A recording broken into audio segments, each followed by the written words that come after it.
Welcome everyone, this is On Just Restart, and this time I wanted to talk about the evolution of Mario Kart 8. Wave 3 just came out for the Booster Course Pass for Mario Kart 8 Deluxe, and I'm having a great time with it. The tracks are amazing. I really feel like they've really come into their own, these actual DLC tracks we've been getting in the Booster Course Pass, and it made me sort of realize that, wow, Mario Kart 8 has really come a long way since its initial release in 2014. There have been so many updates over these last 8 years, it's quite impressive, and there are still more updates to come in the not so distant future. So I figured it'd be a good idea to kind of just go ahead and talk about the advancements from the very beginning all the way up to now. So that's what we'll be focusing on today. But before we jump into things, let me first very briefly mention my social media. You may see a few different things here on screen. You can check that all out. It's linked in the description below. And of course, if you like what you're seeing here, you can subscribe or perhaps consider joining as a member.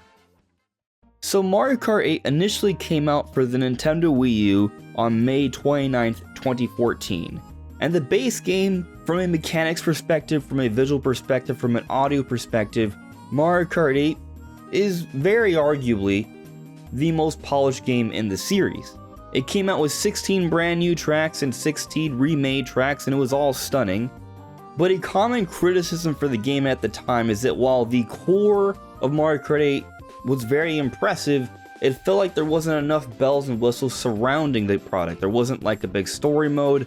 Battle mode was just basically recycling the tracks that we raced in with no other real additions there. So while Mario Kart 8 still went on to becoming the best-selling game on Wii U and still a very, very good game, there was definitely room for improvement. And it was an interesting time for Nintendo because we were starting to see Nintendo truly start to dabble in DLC. Mario Kart 8 was one of those first games where we saw them do that. So initially, in August of 2014, we actually saw a bit of a free update. We saw the Mercedes promotional deal where we saw Mercedes-Benz cars added to Mario Kart 8, but then also as a pre-order bonus for the paid DLC that was coming in the not so distant future, they added colors for both Shy Guy and Yoshi. Something else that was added around this time was the ability to put the mini-map on the actual screen where you're racing by pressing minus, which I feel is an interesting thing to note because back then we were playing on the Wii U where a lot of games, including Mario Kart 8 at first, you would see the map on the gamepad. But on the note of the DLC, this was sort of unprecedented. Between Waves 1 and 2, they were going to add an additional 4 Grand Prix along with some new cars and characters. And what was a very notable change of pace for the series is that we were starting to see characters and tracks from franchises outside of Super Mario. They added Link from The Legend of Zelda, they added Animal Crossing, we saw a couple F-Zero stages. It was a very, very nice change of pace, and there were some incredible tracks added to that DLC. Wave 1 came out November 2014, and Wave 2 came out April 2015. But what was really interesting is that alongside Wave 2, we also got a free update for Mario Kart 8 that was a substantial change in the game, and that was the addition of 200cc. Throughout the different Mario Kart installments, traditionally there's been the 50cc difficulty, the 100cc difficulty, and the 150cc difficulty. These CC differences directly apply to the amount of speed we would see from the actual karts during a particular race, but also correlated with difficulty as well. But with 200cc now added, there's a whole other level of speed and difficulty added to Mario Kart that we had never seen before, but they also added another nice little mechanic that assisted in playing through 200cc, which is the ability to brake while power sliding or drifting. Basically, while you're drifting around bends and turns, you have the option to press the brake button to still maintain your drift, still maintain that buildup of your boost, but also still slow down just a bit so you can actually make the turn even in a higher velocity difficulty like 200cc. But those are pretty much the extent of the main changes and additions to Mario Kart 8 on the Wii U, but obviously this wasn't the end of Mario Kart 8 because we got Mario Kart 8 Deluxe on the Nintendo Switch in April of 2017. And with this new deluxe version of Mario Kart 8, the game was bumped up to 1080p. They fixed that weird 59 frame per second issue to make the game fully, truly, all the time 60 frames per second. They finally created a proper battle mode where there was actually new original tracks made for Mario Kart 8 Deluxe where you could play in battle mode with additional mechanics with turning around and such so it was more facilitated for actual proper battles, and they even added a new item for battles with a feather which allows you to actually make jumps. But the advances go beyond that in Mario Kart 8 Deluxe because they also did things to improve the core mechanics of Mario Kart 8 as well. They added double items, so in Mario Kart 8 you actually could only use one item, but in Mario Kart 8 Deluxe you had the option to do two. But on top of that, they also added an additional tier to the boost you get from drifting. So typically when you do a drift, you build up momentum and you can get a blue spark, which will get you a little bit of a mini boost. But if you keep it up, you'll get an orange spark, which is more of a traditional drift boost. But if you go even further in Mario Kart 8 Deluxe, you can get a purple spark, which gives you the maximum amount of boost you could get, which I'll say is quite a noticeable jump over the mid-tier orange spark boost. But after the release of Mario Kart 8 Deluxe, the game continued to sell incredibly well. It's actually gone on to be the best-selling game on Nintendo Switch, and last I checked, Mario Kart 8 has sold about 48+ million copies on the Switch. I'm sure it's going to continue to sell if you see this video into the future.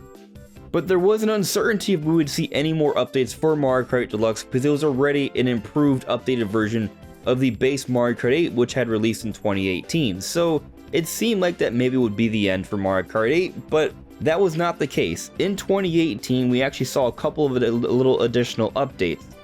In July, we saw the addition of Breath of the Wild Link, so not only do you have traditional Link, but you could also switch over to the Breath of the Wild Link in his Champion's Tunic, along with a new vehicle being the Master Cycle Zero. And just a little bit later into the year, we also saw that they added Nintendo Labo support. So if you don't know about what Labo is, back around that time, Nintendo had different kits coming out where you could build different accessories for the Nintendo Switch out of cardboard, where there would be different types of games that would work with it. Well, Nintendo updated a few of their bigger games so you could use Labo with those particular games, including Mario Kart 8, so you could actually build like a makeshift sort of motorcycle setup with the Labo cardboard, and you could actually use that, pressing a pedal and turning around for Mario Kart 8, which is a fun little addition. But after 2018, we didn't see any more substantial updates for Mario Kart 8 Deluxe until the beginning of this year. Nintendo announced the Mario Kart 8 Deluxe Booster Course Pass. This Booster Course Pass, something that comes for free if you have the Nintendo Online expansion pack, otherwise you have to pay a little bit of money for it, is a commitment to give us 6 different waves of Mario Kart 8 Deluxe DLC spanning between the beginning of 2022 all the way until the end of 2023, which will ultimately end up doubling the amount of tracks in the game. So Mario Kart 8 Deluxe came out with 48 tracks, the original 32 from Mario Kart 8 plus the 16 from the DLC, and they're going to be doubling that with a whole bunch of remade tracks along with some new ones to get to the number of 96. Wave 1 launched March 18th, 2022, and yes, people were enjoying new content in Mario Kart 8 Deluxe, but something that was noted is that these tracks seem to have a little bit more of a simpler design compared to the base game tracks, and what was realized by many is that, yes, there's a connection between these tracks from the Booster Course Pass and the new tracks that are being made for Mario Kart Tour. It seems like these new tracks for Tour and Mario Kart 8 Deluxe are being made at the same time. But once Wave 2 came around, there were some notable changes.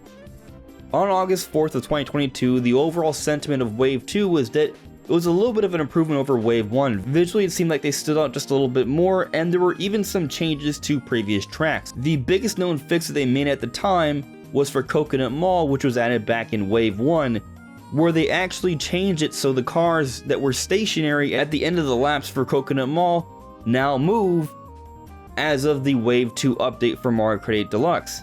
It's really something that's gone on to make the track feel a little bit more complete and more like a proper reimagining of the initial Coconut Mall back on Nintendo Wii. And most recently, on December 7th, we saw the Wave 3 update, which came with its own tracks, and I gotta say, playing through them, they look and feel pretty good. I feel like the DLC's come a long way, and now the tracks we're seeing here, for the most part, I feel like match up pretty well even to the tracks from the base game. This DLC seems to be just getting better and better, but there was also a significant update to the game that we haven't seen in quite a long time, and that was the ability to edit items. Which to me is very interesting because I actually made a video asking for this change earlier on in the year, and sure enough, they've done it. It's somewhat similar to Smash Bros, where you can customize what kinds of items you would like to see in a particular stage. There's not something you can do for Grand Prix mode, but for all the offline online versus modes, it appears that you can edit the kinds of items you can use, which is giving people all sorts of options, all sorts of new ways to play Mario Kart 8, which is quite fascinating, I would say, considering that the game came out back in 2014, and yet here we are still playing and talking about Mario Kart 8 in new ways, which is very exciting. This game has had incredible legs, and with Nintendo continually updating on the game, we're probably going to be playing this game for even more years to come. Just seeing where they started with the initial 32 tracks and where we're at now with 72 tracks, with 24 more still to come throughout the course of 2023, I can't wait to see what else they do to Mario Kart 8. Maybe it won't just be tracks, maybe there'll be other additions like this addition we just got to edit the items in the game. The possibilities are exciting, and I can't wait to see what happens. But those are my thoughts on the matter, guys. Let me know what you guys think of the evolution of Mario Kart 8 in the comments below. This is On Just Restart. Thank you so much for listening and watching, and I'll see you all really soon. Take care. Bye.